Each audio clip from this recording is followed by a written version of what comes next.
รถพี่เต็มเต็มเลยเต็มเต็ม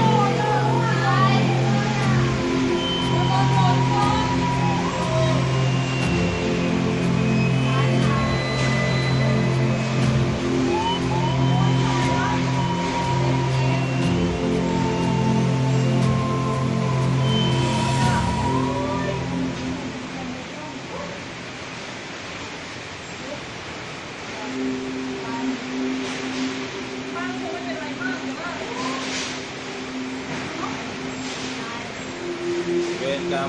คิดอยู่แล้วว่าจะไปขยับรถแต่ไม่รู้จะขยับไปตรงไหนดีของพี่ก็เห็นไหมรถเก๋งอ่ะมันเลยซีวิกอ่ะเต็มเต็มเลยติดกันใช่ป่ะ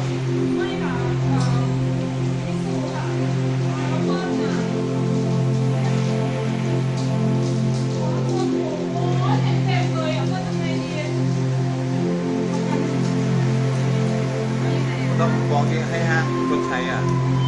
ของพี่ก็ไม่มีประกันด้วย